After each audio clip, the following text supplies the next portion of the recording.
This is Rogues on the Road with Matt Froman and Rich Marshall, where we talk food, travel, craft beverages, and everything in between. And we are back in the house. Hello, Matt. Hey, Rich. Welcome back, everyone, to episode 2. Official. This week we're going to talk a little bit about hiking, camping, kayaking, and all the fun outdoors stuff. Yeah, we figure it's not quite kayak weather anymore, but if you've got a dry suit, then it's definitely kayak weather. I do not. You do not. You haven't ventured in that, have you? I have not. No. Winter kayaking is really? Wicked. Sounds painful. It's not. Okay. It's not. We'll give it a go sometime. We've been in some bad cold storms and that's a little tricky. Yeah. So what's going on? Not much. Well, you put me on beer for this week, so okay. I think we should probably start with beer. Good. Always like that beverage of the week. There you go. Soften things up. I'm a bit of a Pilsner kind of guy. I know you're more of a hoppy IPA sort of fella. Yeah, but you've gotten more into Pilsners lately. Like, you're not...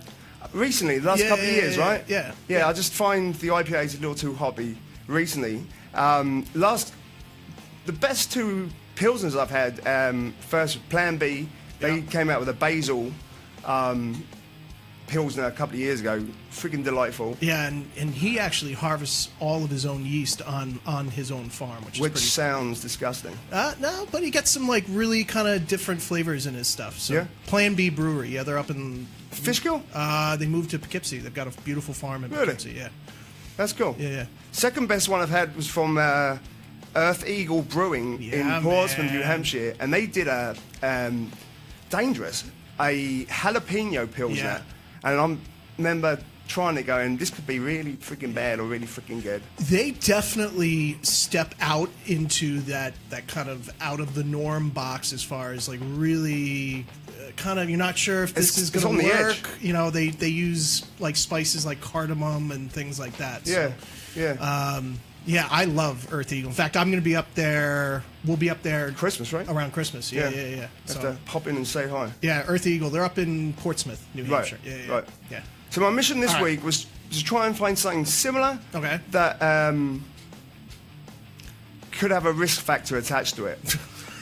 So going through our local De Chico's, which we love, I stumbled across the Cucumber Blessings, which is a cucumber cream ale. I don't know if you can see that. That sounds cucumber, almost right? Inappropriate. Yes, it does. I didn't think of that. I mean, either choose cucumber or choose cream, but don't. I don't know about that. But all right. So, I've never had a cream ale before. I've got a feeling it's going to be like a. It's going to be like. Oh, nice shirt, mate. Thanks, man. It's going to be like a mother's milk. Oh, okay.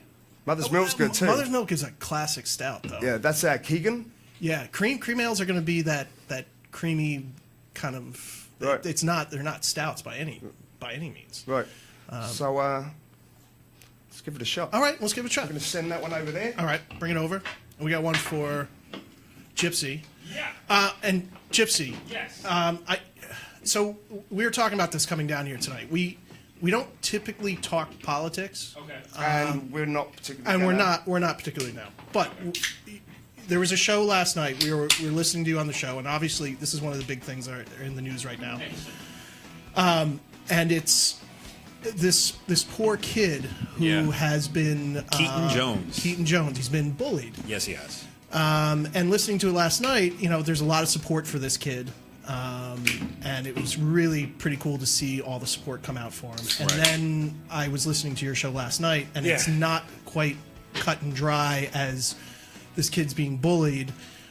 But what we've heard was that there's something up with the mother. Yeah.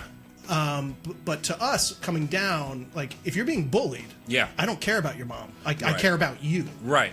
And I want that to stop, but it doesn't seem like it's that cut and dry. No, it doesn't seem to be that cut and dry. Yeah, Keaton Jones was in the news, and his mom, Kimberly Jones, were in the news recently because she had put out a video. She had picked up her son from school. I think it was lunchtime. He couldn't take being bullied at school.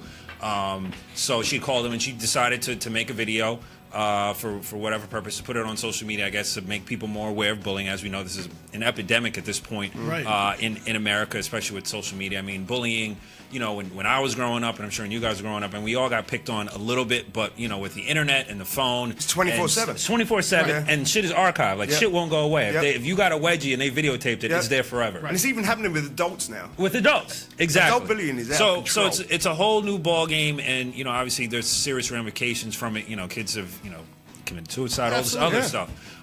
But it quickly went viral because, you know, the imagery and the optics of seeing this kid crying and being so brutally honest about his experience, you know, having kids pour milk on him, put food in his pants, you know, call him ugly and all this other stuff, broke everyone's heart. Rightly so. Rightly so. Including ours. Including yours. And then, you know, celebrities came to his aid saying they wanted to, I forgot which one, but, you know, a bunch of celebrities invited them to Vegas, one of the MMA fighters.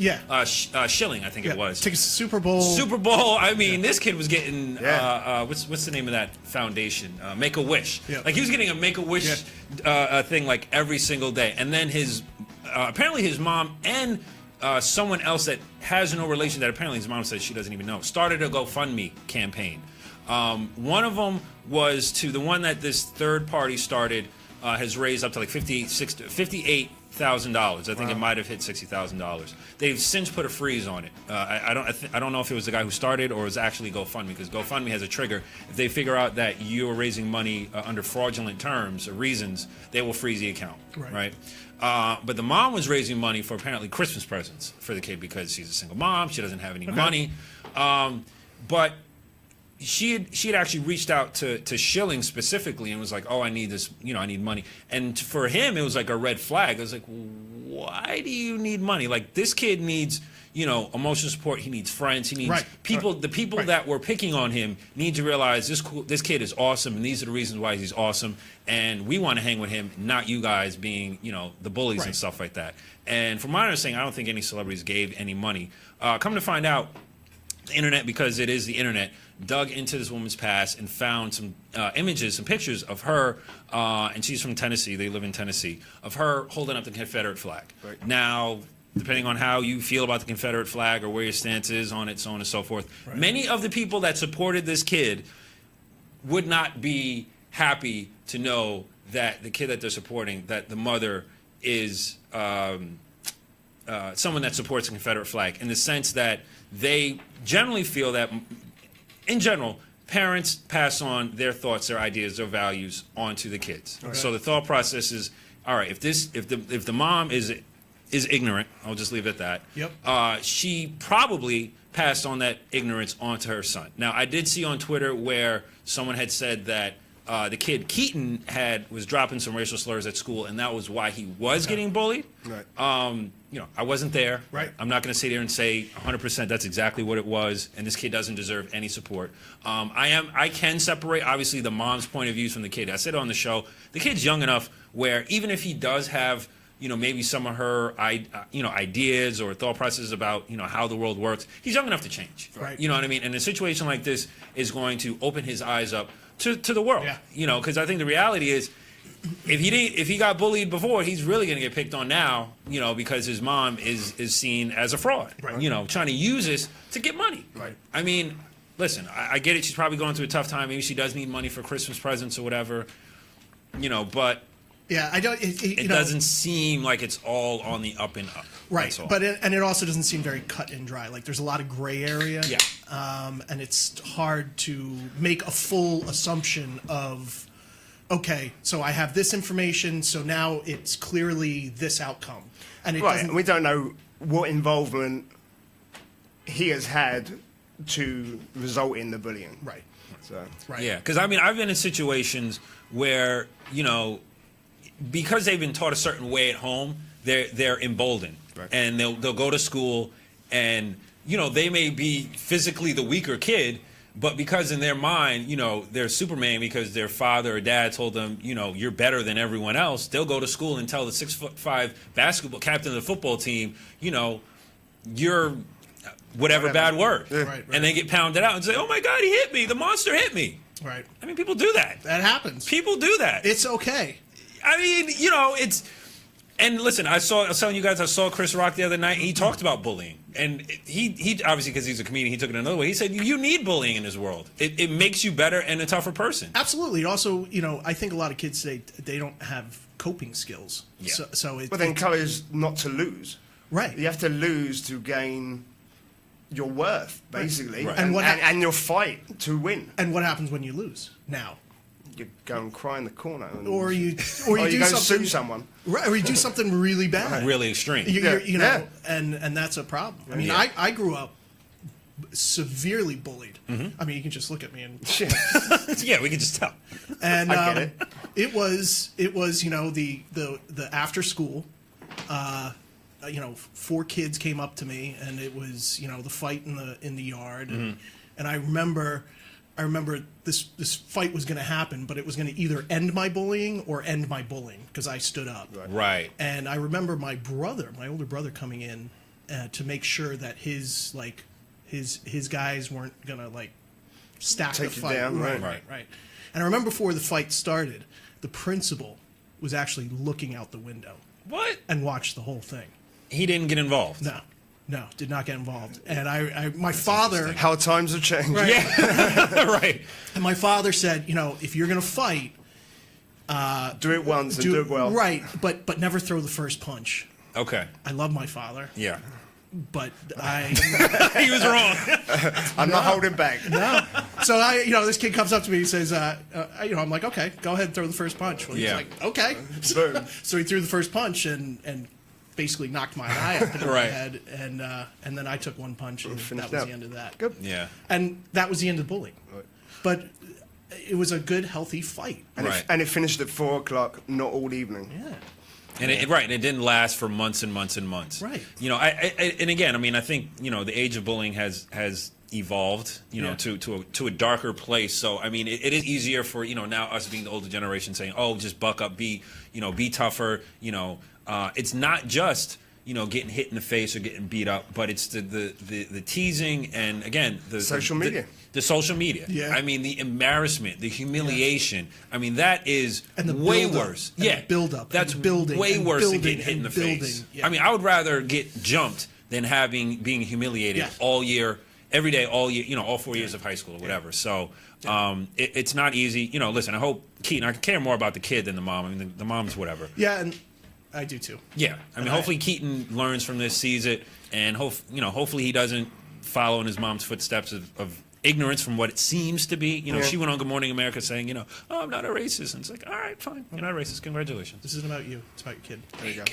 Thank you. All right. What do you think about the beer? Okay, so beer. Sorry. That was a whole, but it kind of needed to be addressed, I guess. Okay. All right, so it's got like a melony, more melon than cucumbery, kind of like Harvest Farms beet cider. You're not sure if it's going to marry well. It marries very well. And it's the House Brewing Company in Poughkeepsie. Millhouse. Yeah, they do a good job. This doesn't seem like something they would do. So it's definitely a stretch. That's actually really good. Very good. And having it as a cream ale, it's not super carbonated. It has that creaminess to it. Like a cream soda. There you go. Cucumber cream. I actually like it. Yeah, I do too. I think you described it well because it's like when it first kind of gets on your palate, or whatever. It's almost like you can taste the different flavors and you don't know if it's going to come together well. Yeah. Swallow, you're like, it comes together well in my stomach. This is good. This is good. This marries well. Yeah. This marries well. So nice job, man. Thank you. All right. What have you been up to? So, oh god. So what have I been up to? We're so gonna have to do 2 shows on kayaks. We're just gonna have to. And you had a cooking class I'm dying to hear about. Yeah, I died being there, but go for it. You want me to go first? Sure. All right, I'll go first. So, I did a couple things. I bought a castle this week, or my wife and I bought a castle. Or a share. Yeah, there was a GoFundMe. It's not a GoFundMe. It's called D'Artagnan. It's a French fund site that actually tries to bring funds together to secure and bring back beautiful estates and architecture and things like that. And there's a castle that is being funded to be rebuilt that is absolutely beautiful, but they're doing it a little bit differently. And I'll put the I'll put the link on it when we're done. Yeah. But you can, for €50, you can get 1 share. We did 2 shares. Oh, pushing out there. So we pushed it, and if they make 500,000, which is their goal, then what happens is it gets fully funded. They're already up to 1.1 million, but those 2 shares are actually, you become an owner. You become a vested owner with. So does it turn into like a timeshare? Yeah. Are you going to try and sell it on RCI in 10 years? It's actually a company. You're part of the company. So I mean, 2 shares out of what? 500,000. Yeah. You own a brick. Yeah. Right. Yeah. Get off my brick. It's my brick, boy. I think it's more like it's a pebble that got thrown into the moat. But it's a beautiful, gravel at the beautiful bottom. castle. It's kind of cool. It's a meaningful thing to do, and you have a little bit restoration. of ownership. Yeah. So I did that. I want to talk about the sous vide machine at some point, but that. Okay. So let me explain my experience last week. Your experience was. It was interesting. It was my wife and I's 13th wedding anniversary. And congratulations! Thank you very much. And we thought it'd be cool to actually go and do something. So we signed up for a cooking class at a good establishment who are charging some good prices. Okay. We're not going to mention that, are we? No. Okay. And the theme of the cooking class was comfort food using an Instapot. I did a little bit of research on the Instapot. It's a bit like a pressure cooker. It's not Instapot, Gypsy. It's Instapot. Damn it! I'm sorry. I was going to say, is that a Keurig? Bring some of that. So we're like, this could be interesting. Did some research on pressure cookers, etc., and wonderful invention for the Rust family who just likes to cut things up, shove them in the pot, and go back 10 minutes later and eat it. Yeah. So we went to this cooking class. It was like being at kindergarten. Okay. We were taught how to chop an onion and how to pick a leaf off a bushel of basil. Whoa, slow down. I know these are pretty heavy culinary terms. Cut here. an onion. Jesus. And hold a knife. Did they give you a smock for that? We did, with name tags. And was it like a fake knife? Like it was like so you wouldn't really hurt yourself if you actually. No, they're actually very good knives. Oh, all right. As they should be. Okay. But it was awful. So we had 3 meals that we were going to prepare. First was the chocolate pudding cake, which was more. That actually sounds pretty good. It was pudding. Then we did some lemon chicken dish with olives. That turned out pretty decent. And then the Instapot decided to malfunction. Brand new Instapot. And so wait, an Instapot is a version of a pressure cooker. Okay. Oh, real quick, pause. Yeah. Guess who's watching? The new owner of Kaz. Your mum's dog. Yeah. New owner? Well, not new. Well, obviously after my mother. Yeah. So yeah. That's Trisha, cool. Say hi to Kaz. Kaz is watching. He's not sleeping. Yeah. He is a Chinese hairless crested dog, and he's awesome. Anyway. Actually, he was a bit of a chick magnet driving back from Florida. Yeah, we took him was. all the pubs. Anyway, so the last meal that we had to do was a vegetarian lasagna. Put this thing in, get it all together, put the Instapot on, and it basically counts down how long it's going to take, how long it's going to take for the pressure to rise, and then start cooking. So this thing is set at 20 minutes. Okay. It counts down, it gets to 2 minutes, 1 minute, goes back up to 15 minutes. Okay. And we're watching it then go up to 20 minutes, and then go up to 25 minutes. So the woman who's running the class didn't know how to use this Instapot, so we're in the direction of showing her how to use this freaking Instapot. Which makes sense because she's the instructor. Correct. we turn the freaking Instapot off, start again, 20 minutes, the thing beeps, it's raw. So... That's how you're supposed to eat it, because it's vegan. Instapot.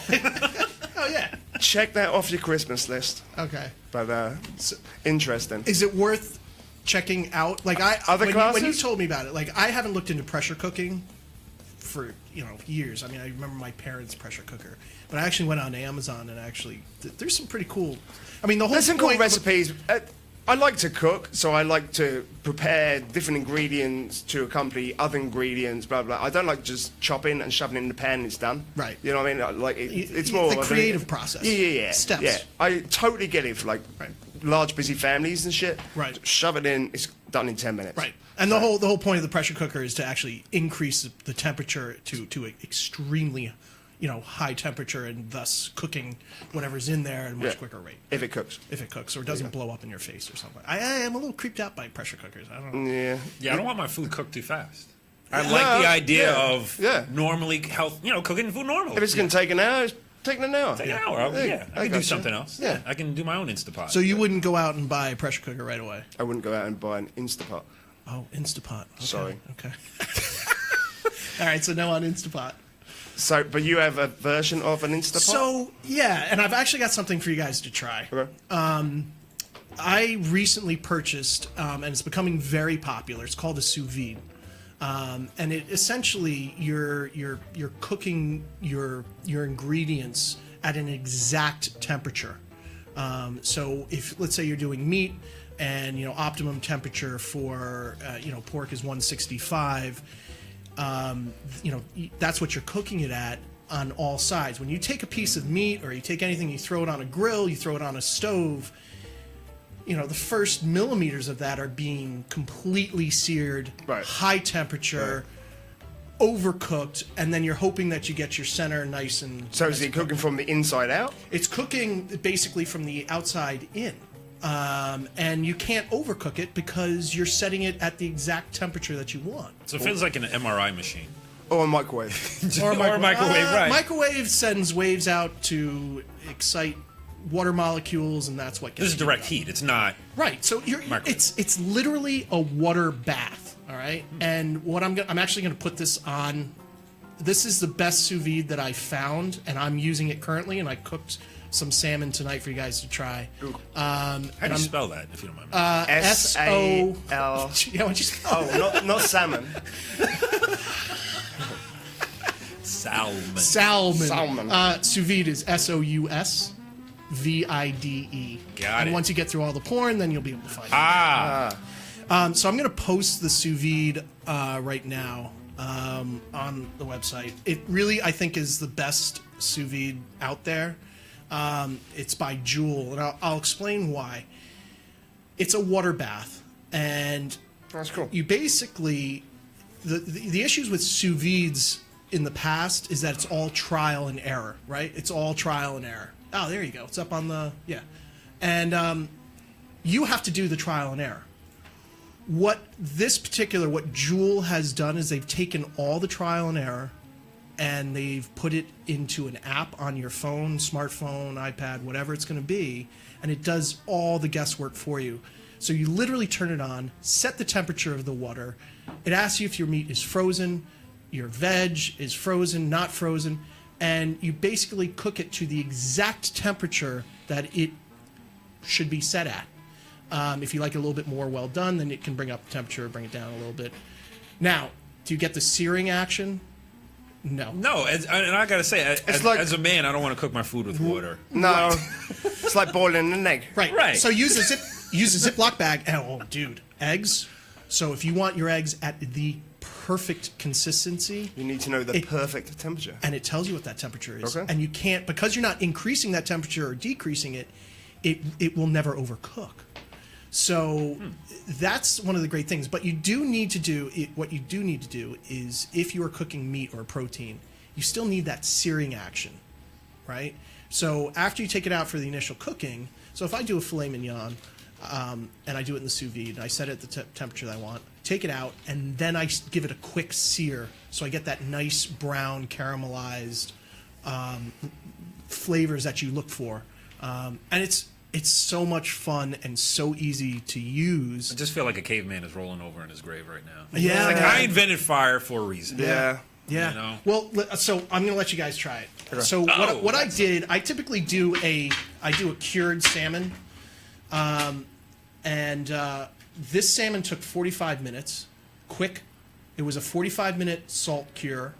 That was it. Equal parts. It's on the website. Equal parts of it's a 4-to-1 ratio of salt to sugar. Of course, I'm going to use maple syrup. And then I usually smoke it. I sous vide it. You smoke everything. I do smoke everything. I sous vide it. Who doesn't? I know. And So every do I. ingredient. Yeah, everything. So I sous vide this 113 degrees for 45 minutes. I didn't have a smoker I do have a smoker. I just didn't want to use it. I use an organic liquid smoke, which I've never used before. Liquid smoke is good. I've used that a couple times. This is the first time I've ever used It's it. pretty good. So basically, this is it's a cured salmon. It's a salt cured salmon with like a maple glaze on it. I don't know if you can kind of. Oh yeah, we can see that. There you go. There you go. All right. And again, this usually takes me hours to do, but this was like a couple of minutes. Wow. So, do you like salmon? Oh, really? Oh, I love salmon. It's that I quick. love salmon. So it almost seems like those I myself machines do that. in like the Jetsons where you put in a pill, 2 seconds later you have a full Thanksgiving dinner. Well, kind of. It's just it still takes time. Okay. But you're just doing it to an exact temperature, so you're not overcooking it. Yeah. Would you do multiple ingredients at one time? Yeah. So yeah, you yeah, just yeah. throw your whole Christmas Oh dinner in there. no, because Everything's everything separate, cooks at a different temperature. Correct. So no. Hold on a second. I just have to say this cucumber cream ale beer is Isn't it? fucking really good. Really like I freaking just good. keep sipping I'm on with you, this man. thing. Good summer drink. Yeah, yes. Right? Yes, it is. All right. So kind of before. Okay. That was 45 minutes. Is that quick for salmon? I never cook fish. No. Salmon, this piece of salmon on the grill, if I was to cook this on the grill, you love fish, man. I love Yeah, you fish. do. Yeah, You I know, do too. Rich, we kind of have a cooking thing, but you hate fish. It's all right, man. It's cool. Oh, you don't like fish? Not a fan of fish. How do Really? you like that? That's not bad. Thanks, man. It'd be good with capers. So- on a bit of toast with some cream cheese. So I was going to bring the capers down. I wanted to bring caper berries Tastes and like like fish. a little, but usually if I'm going to sear this, it's going to be 3 minutes aside, something that thick. But it got salt cured, and usually that's 24 to 48 hours. You do have to let it cool in an ice bath for a good 8 hours. Alaskan salmon? It's actually organic Irish salmon. Yeah. It almost, the way the consistency of it almost has a spread type of feel. Yeah, It's yeah, a little yeah. mushy, but Yeah. you know, that's Yeah. not a bad But like thing. pleasing. I usually, I would say totally. that would be the only criticism I have is I like it a little firmer. Yeah. And what you can do is just do the salt cure, the 4-to-1 ratio. Okay. Just put it on top of the salmon, cover it, and do it for a good,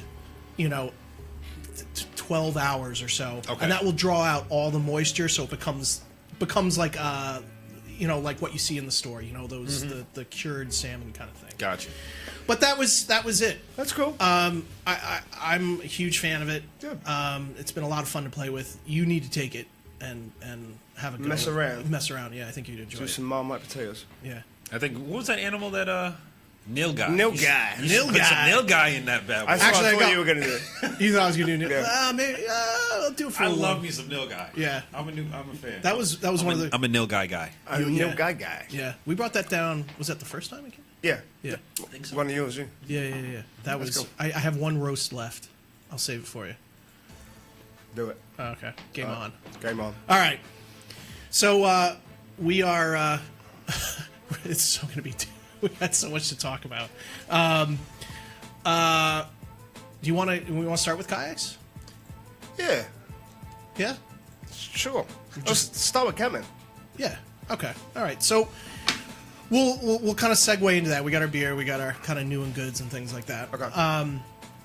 So we're gonna kind of we'll talk about kayak camping to start with. Your first experiences with kayak camping. Petrifying. Really? You took me to the freaking middle of Maine. And, Wait, was that your first time? oh, kayak camping, yeah. Really? Yeah. Dude, that's where you are. What's kayak camping as opposed to kayaking and camping? Is it just camping to go kayaking? Or? Yeah. Okay. Or kayaking to go camping. Right. So, Why don't you what You your don't thoughts live- on it first? Because that was your first time doing it. So what are your thoughts on kayak camping? I would never have done it if we didn't have the opportunity to build our own boats. Okay. And if Wait, you you get, built your own boats? we built our own mahogany kayaks. Oh shit. Yeah. It took us about a year. And our first major voyage was off the coast of Maine. Yep. And we hit some big seas and shit and nearly died. Yeah. But it's kind of cool at the same time. It was these kayaks. So Chesapeake Lightcraft. So these are not these are sea kayaks, right? So they're built for. They're like tanks. They're tanks. I see. Especially Chesapeake Lightcraft, and if you have the time and the means. And the space. And the space, yeah. You definitely need the space. Yeah. We were lucky enough that we were able to build our kayaks at the Norwalk Maritime Center in Norwalk, Connecticut. Okay.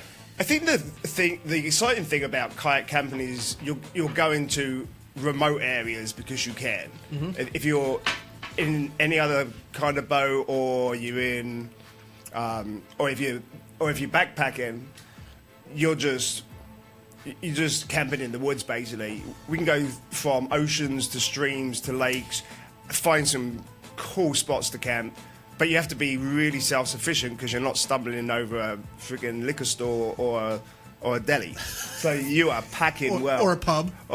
Yeah, we found a few on We have found pubs. Oh, yeah. Really? Yeah. Yeah, that's it. It's you can go places that are impossible to get to. Right. And even more so than a canoe. Yeah. Canoe camping is great. So it feels like an off-road vehicle that you can kind of take anywhere. Yeah, but seriously. Boating. Pretty much. Seriously, yeah. Pretty much. And if you plan carefully, start out small, it's an awesome experience. And we'll go out for 4 or 5 days at a time. Wow. But it definitely takes some time to plan and get your gear. And especially if you're doing ocean, because you have to take all your water that you're going to need. Right. And you've got the tides and currents to deal with. Right. It doesn't come with a desalinizer machine? Well, it's funny you say that. Okay. Water does, so differences between ocean camping and lake camping is, or just fresh water is great because you can bathe, you can drink, right. And when we talk about kind of the gear that we bring, we always have water filters. That's not going to work in the ocean, so we bring 5-gallon jerry jugs of water, but when it rains, that actually worked out really well. We had a couple rainstorms, and we just set up the tarps, and you create a water system. And it actually fills up our fresh water. Yeah. Have you guys seen that device? It might have been on GoFundMe or whatever, but it's a straw that you literally it's a filter, a straw, and you literally can drink out of the river. Oh, really? And it purifies the water as you're drinking it. Yeah, that's cool. Yeah, a lot of this technology came from military. Yeah, I'm sure. Right. It always starts out in military survival kind of stuff. Yeah. The straw thing, that's the one thing about backcountry camping, whether you're hiking or kayaking or whatever, getting a waterborne illness that can kill you. That can kill you. Right. So you have to be careful, and we always bring backup as far as if our filter systems are gonna fail over a few days, we have tablets, right? Yeah, and you have a pump filter. We have the pump filter. Nalgene's. Okay. Yeah. So we fill up, but we have tablets. Yeah. I was gonna say, do you bring any antibiotics? I'm sure you obviously have a first aid kit and. Yeah. So should I put up the? Let me bring up the beginner's guide. So do you want to what would you bring? What would you bring on your list to go kayak? Well, I've learned that cans of beer are probably not the most sensible way to get your buzz in the evening. So over the last few years, bags of wine. Right. So boxed wine, taken out of the box, you got your bag, you can shove a few in the little back corner of your boat, and much more space happy. Yeah, just a luxury. Those are luxury items, and there's definitely luxury items that make you, especially when it's raining, it's cold. There's certain things that you want. Right. I know we're painting a picture like wherever we go, we're drinking. Yeah. No. It's almost wherever we're going. We're drinking right now. Absolutely. That's right. The journey here was fun. But it's your basic gear. We're bringing a tent. We're bringing sleeping pad. Tents everything's gotten smaller. Stoves, a stove, water, stove and fuel, your cookware.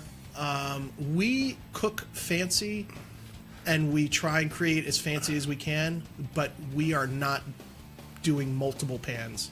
We try and do everything in a one pot kind of thing. And Trader Joe's, they just have so many options of like dried good foods. You don't need to go to EMS or somewhere where you've got these, I don't know, out of space cooking bags that you have to heat up and boil, and they charge you like $50 a meal. Right. But Trader Joe's, you got your dried fruit, your oatmeals. Right. Yeah, like we'll typically shop at Trader Joe's for almost all of our gear, whether we're backpacking or kayaking. Yeah. And getting dehydrated food and eggs and this and that, it's high in salt, high in sodium. It's just not. They're not. Sounds that like good. you're working for NASA or something. Yeah, well, I think people think if you're out camping, you're supposed to be, you have to have dehydrated food. I don't know why that is like a big thing. Well, this is light. I guess more so for backpacking than kayak camping. Yeah. Because your boat's taking all your weight. Yeah. Unless you have to carry your boat. But there's a lot of tricks that you can do to spruce up your food, right? We'll get we'll do a like a soup pack, but then we always bring some veg that's not going to go bad over a few days. So we'll bring like a bag of carrots, cut those up, And I usually do like a frozen shepherd's pie. Like on the first night. For the first meal. First night. So I time it, taking it out of the freezer at home to where we're going to land, and it's usually defrosted by the time we get there, heat it up, and we're good to go. Yeah. You have a few luxuries. The first night, you got to have luxuries. Yeah. Like we have an espresso machine that we bring with us. Really? Yeah, How do you power that up? It just goes on a gas burner, basically. Yeah, it's a gas burner. I mean, all of this you can find, again, you can find it on Amazon. You can find, and they're just these little things. Is that the biggest real world, first world items that you bring, so to speak? Actually, yes. That and a DVD player. Yeah. All right, fair enough. Yeah, because we always watch, at the end of a long day of kayaking, you're sore and you're cold. And you want to chill the hell out. You want to chill out. And so we usually bring, usually Little Britain. It's got to be done, man. Almost always Little Britain. Okay. And comedy. Yeah. Just unwind. Yeah, and it's like those little luxury items are awesome. Yeah. And actually, I want to show you a luxury item that I have just been given by a good friend of mine. Okay. She's up in Boston. are you going to show it? Yeah. Cool. She just started a company called, I've got to get this right, Kapik. Hang on, I've got it here somewhere. The Kapik hammock. She's just started. Kapik. Yeah, okay. Oh, you heard of him? Yeah, I've heard of him. Hammocks. Kapik hammock. And they're about to start a whole series of outdoor adventure gear. Okay. And so this is a hammock she sent me, and has a built-in fly sheet. Okay. Really easy to assemble. You and I were kayaking in Florida one year. We went out to one of the islands with a school group.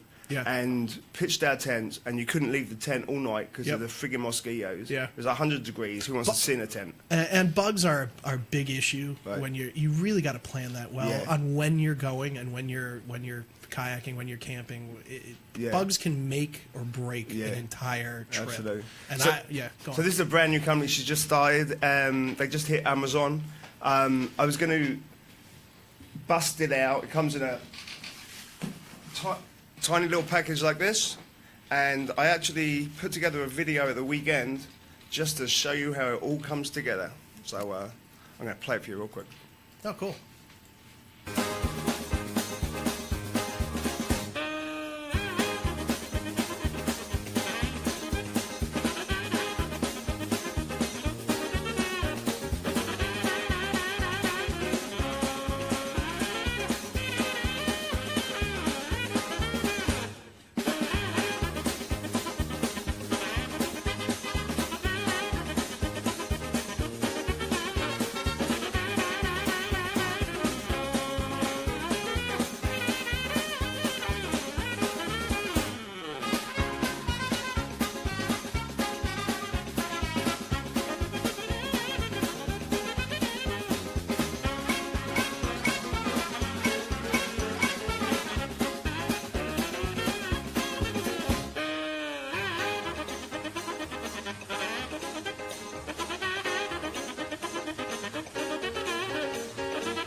Really simple. Took me 2 minutes to put up. You don't have to be the smartest fella to get it up and assemble it. It's available. I think it's $32.99 online. It can be Amazon Primed. You'll get it in time for Christmas. Get ordering. Yeah, and we're going to be using them on our next. Well, probably when we head out in the spring or early summer, we'll use them. I love. So the great thing about the hammocks is.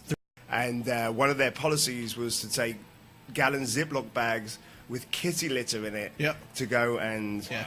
I mean, yeah. There's limits to that. There is limits, but I get it. I mean, I used to go up to hike Mount Marcy, and there was you'd see a few people. I mean, there are groups. It's just accessibility to everyone has greatly increased. Right. So you have people traveling to areas that didn't really travel to these areas, and you either accept it and do hardcore policies of carry in, carry out, or you run into the woods to go. Or you run it, we go into some camping areas that we've seen. People have cut down green wood, and there's toilet paper everywhere. Yeah, and we really try. It's like a music festival. Yeah, it's ridiculous. So take only pictures, leave only footprints is something that we always try. And, there you go. And That's even to the point where our tents are on, for the night. When we leave in the morning, we actually ruffle where the tent was. Oh, so you guys cover your own tracks. Yeah. Yeah, but we're still an established. And you learn little tricks too, like there's any food waste to areas that we goes in the fire. Right. And then if there's anything left of that food waste, because it's been torched, it's not going to rot. We actually bag that up and take it with us, because then you're not worrying about bears. Right. And we haven't. I've never experienced or really haven't backpacked or kayak camped in areas where there was bears. I think the one time up in Actually, you have. Cats. You just didn't tell me about it. I just didn't tell you. Oh, thanks. There was a bear behind you. I just didn't want to tell you. Every place that was we've in the gone east to, wing of your tent. every place that You were in we've the west. gone to, Yeah. yeah, you just didn't see them. They saw you though. That's cool. Yeah. No, you do. You have to. When you, especially up in the Adirondacks, not so much obviously the main coast, Right. but you gotta hang your food bags, and you can't even keep things like toothpaste. Yeah. Because bears will pick up on that toothpaste. I don't mean to offend any women in the chat room. Is that really true about bears smelling women? Is that really, or is that just a joke that people like to tell? I don't know. Rich, thoughts? I'm not a female. I wouldn't know. Oh. Okay. Probably. And I mean this serious for survival. I'm trying to be serious with a little bit of joking. Bears have enormous senses of smell. Okay. Right. So they know something's off. Yeah, but I've come across bear camping multiple times. I've never had a problem. Right. I mean, I haven't been in country where there's grizzly and brown bear. Right. But black bear, I've woken up and somebody had their peanut butter in their backpack, and the bear managed to take the peanut butter cap off and was sitting on his fat ass. Wow. With eating the peanut butter. That's cool. Yogi Bear. And you're like, dude, shoo, and that's what he did. Right. But you got to be careful. I mean, when you go up to the Adirondacks, you'll see trees, especially if you're hiking the high peaks. And I'm not so. I'd love to get Rob to come on and talk about the White Mountains. Your brother. I don't know about bear activity in the White Mountains. Right. But you see bears that have, because where you hang your food, they know where you're hanging your food. So there's just massive claw marks going down. So. Yeah. I would just leave a picnic basket somewhere. That's nice. That's right. That's nice. Take off somewhere else. Yeah, that's nice. That's the way to do it. Yeah, but I mean, the gear has gotten much smaller, and that's what we're trying. That's what we try and do when we kayak camp is keep it simple. Keep it simple. You have a few luxury items. Yeah. I mean, you learn little tricks as you go, like don't keep your tent poles in with your tent because it doesn't matter if your tent poles are wet. Okay. And then I always overpack, so my dry hatches actually don't meet the body of my boat. Right. If we're like lake camping, I'm like, it's gonna be clear water and nothing's gonna spill in. until you get 2 minutes out and a big storm comes through and you've got 2 foot waves and your boat's half full of water, and then you pull your sleeping bag out and it's dripping wet and you have to try and dry it off before night comes. Dry hatches, no matter who guarantees that they're dry. Dry hatches are just compartments in your boat watertight. That are watertight. Right. Never. They're never watertight. So don't put a sleeping bag in a garbage bag. Right. Put maybe your tent in a garbage bag. If it gets a little wet, when you set it up, it dries out. Would you get those? You know those sealable vacuum tight bags that they sell like for storaging your clothes. That's what I've done. That's what I've done the last 3 times we've been out. Freaking smart, mate. I would think so. Yeah, and you can get them with like the manual pumps. Yes. And just suck them out, and that's all I do. That makes sense. Yeah, I haven't used those. No, you haven't. We use says King of the Castle. Right. Thank you. We use these what are dry bags, and they're heavy, kind of. They can be bulky though. They can be bulky, but they're thick, and you can actually fill all your gear in, and then push down on them, push the air out, and snap them together. Yeah. Again, they're available, on Amazon. Yeah. Sea tow or sea bag or something like that. That's what we use. But Talking about my girlfriend. The sea bag. she does like to kayak. I'm just saying. She likes long. But does she drink cucumber cream? I don't know. Let's move on. I don't know. All right. There we go. So you were saying on the way down here, which I totally forgot about, we were working. We were applying to. I've gone brain dead real quick.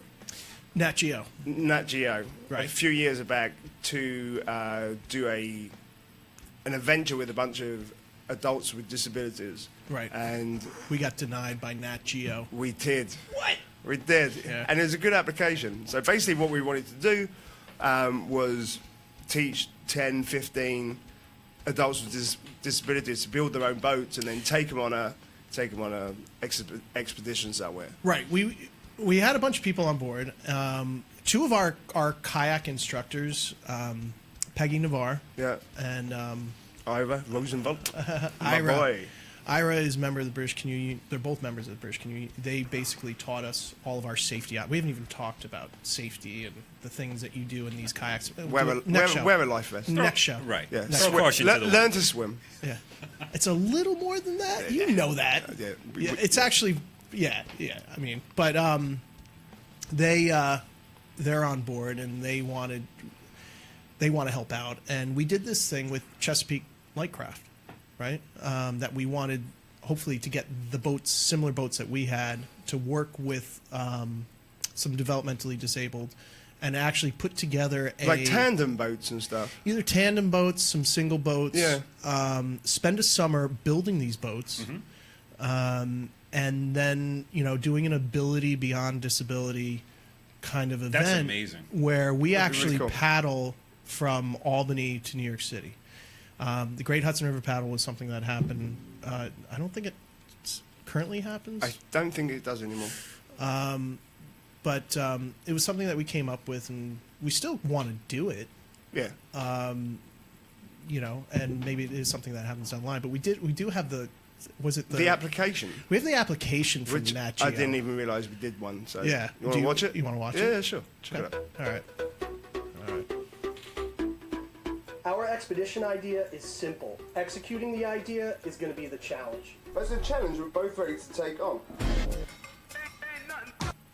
In an effort to increase awareness, we want to challenge 10 to 15 young adults with disabilities to take part in a multi-day kayak expedition in boats they make.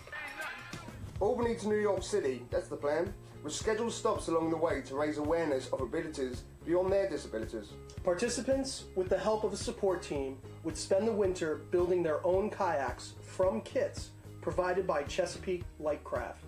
Winter would also serve as a means to teach kayak safety and skills at the pools in that area. In addition, we're aiming to pair participants with local artists, allowing each boat to be artistically personalized. And in the summer of 2015, we set out from Albany, New York, with kayak guides and a support team. Each evening is spent camping along the shores of the Hudson River. Each location serves as a means to celebrate and raise awareness. Local vendors and organisations will be set up along the way as a welcome team. The expedition concludes at the mouth of the Hudson River in Lower Manhattan, where the team is welcomed at a giant culminating public event. And that's it. We really need your help, not only to fund this project, but to help spread awareness by documenting this incredible expedition. We spent many years working at a camp in upstate New York for adults with disabilities. Camp was absolutely amazing. It brought joy to so many faces for so many years. The traditional camp has since shut down, and in an effort to help promote the organization and the camp, which is still operating in a different sense, we want to put on an awesome expedition. Thank you. I so don't remember that.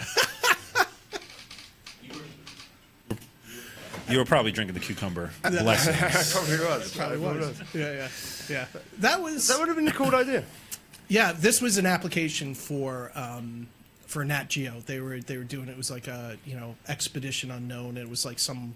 Do we know who won? Like, I don't know somebody that didn't deserve it. Not over you. It was so My beyond. opinion, It was climbing K2. With a sled or something, right? Something like so beyond our attainability. Yeah, climbing Mount Kilimanjaro. Yeah, it wasn't even that. Quadriplegic. There was obviously major funding, and we weren't funded for this, Right. and we needed to be funded. Right. But We'll keep trekking. if it Raises its head. I think it'd be kind of cool. I'd love to do something. I would love to do something like that. Like And- Nessie. Like Lucy. Nessie. Yeah, and we had so much. When we first initially, there's so much interest. Hey, just let me know. Let us know. Yeah, we'll be there. We'll be there. With support teams. Yeah. So, we'll see. We'll see what happens. There you go. Yeah. I just feel that when you put good energy out there, when you're trying to put folks in positions in society that they wouldn't normally be in, to raise them up, blessings, cucumber blessings will happen. Right. Absolutely. So, I think that's good. We haven't even touched on Main Island Trail. God, there's so much. Main Island Trail, is that when we stayed at Osborne Finch House? Is that up there? That's Osborne Finch. That was cool. That was, I don't know, really remember too much of the story. It was I could look it up. It was only accessible by an inlet off the ocean of Maine. Right. Up in, I did write this bit down. Yeah. It's right near. It's Costco Bay. Is this for Finch Osborne? Yeah. Yeah. Small little cabin, but we absolutely love. If you're going to kayak the Maine coast, you can do a lot of day kayaking, day trips. We haven't given a whole lot of information on everything's accessible online. So just type in outfitters and you can outfit as complex or as simple as you want. What's the longest you could go out there for? A week? Okay. That's probably do longer, but we typically do a week. Mm-hmm. At that point, you're tired. But we've run into people that. That's time we want to kill each other. Yeah, for sure. We've run into people that were doing, doing the entire month, 2 months. Multiple month type trips. I was ready to kill my ex-girlfriend on a cruise for a week. Oh, we had sure, all the mate. food and booze we wanted. And entertainment. I still wanted to kill her. We went to different nightclubs. These people are, these people. Separate beds. Yeah. They're doing it by themselves. Gotcha. These are usually just singular trips. But you can go as complex as you want. You can start out simple. Just type in kayak outfitter. And you don't need your own kayak. You can rent them for a week. There's a place up in Blue Mountain Adirondacks where we went a few years ago. And there's Blue Mountain Lake. They have a big outdoor outfitters. Yeah. Rent kayaks.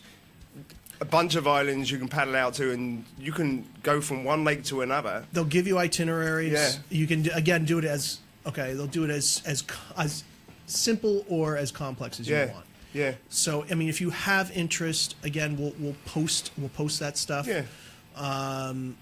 we could definitely do a whole nother show just on where to go, what we've done. If you need instruction, right? Types of kayaks. I mean, there's kayaks and then there's kind of hybrid kayaks. So I mean, there's welfare ones. Yeah, I think we should definitely. Do they have high-end ones that match your castle? Oh yeah. Do they have like the Mercedes-Benz of multiple thousands of dollars? Yeah, I was gonna. What is the price range for one of these kayaks? I know, and this is where we you can go from. It depends upon if you're going plastic or you're going Kevlar. Wow, extremely light. Are you expecting any bullet fire? I know, that's a great. Extremely light, and it will take a 9mm round. Okay. You know? No 50 cals. Though. Yeah, our boats are actually wrapped in fiberglass. Okay. So, they're just to give them rigidity and strength. And so, I mean, also like my spell. There's also different. There you go. There's different types of kayaks. So, I mean, if you have interest, again, an outfitter will hook you. LL Bean. Yeah. REI. I don't know if REI does it. Are they still in business? I don't know. Are they? Are they? Yeah. All right. EMS. Okay. All do tours, and you can start out simple, or you can dive right into it like Rich did. And work it as you go along. Yeah. Where's our next trip? You had somewhere out in Long Island, didn't you? Oh yeah. Oh, or was that Connecticut? Connecticut. Yeah? Yeah. Right. But I'm down to do East Coast, man. Sorry, not East Coast, West Coast. We'll sort that out for the spring. So we got like a couple. All right, we're gonna wrap it up, I guess. I know this happened so quick. So we're not going to be around for the following. That's Christmas. Because it's Christmas. So we did get a couple of presents, not for us, but for you guys. No. Yeah, we did. No, you didn't. We did. For our team. Come on. Yeah, for our team. Yeah. So you guys are awesome. So Gypsy, I'm going to take this off. Hold on. Okay. And I just want to say, first of all, it's awesome that you guys are now doing a show here at the studio here in Port Chester. What the hell? There you go, man. Oh, my God. Do you guys see what these... What is that? I don't even know, but it's a big, massive bottle of Stone Berlin groundbreaking collaborations of... I don't know. Wood Stout? What is this? Matt, over to you. Yeah. What is it? It's a really good stout. Oh. Whoa! Yeah. And you had mentioned that you like stout. I do. I do enjoy a good stout. I do love Guinness. And that there's enough to share. Jesus Christ! Is this from Germany? Where's this No. This is American. So. Okay. Yeah. Thank you. You're welcome. I have no words. And we have like. And your Rogues on the Road T-shirt. Oh! You've earned that. Oh, you got.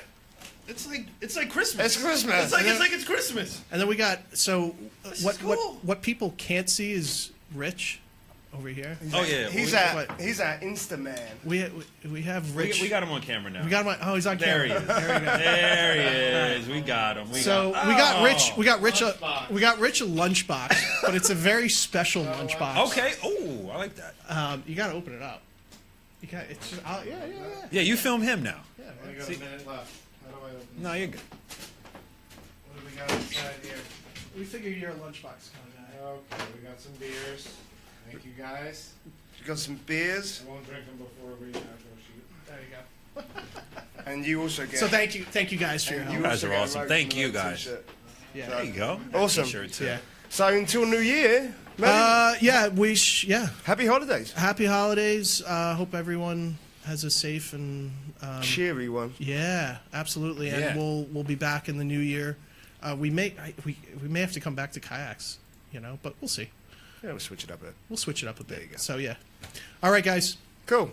Thank you. Peace out. We'll see you soon. Oh, and wait, make sure you follow us on our Facebook page and Instagram and send us an email. We like emails. Yeah, we like emails too. Go. That's old school emails. Send me a text. Send us no social bullying, please. Send us a postcard. That's right. That's right. All right, cool. Thank you, guys. Carry on. This is Rogues on the Road with Matt Froman and Rich Marshall, where we talk food, travel, craft beverages, and everything in between.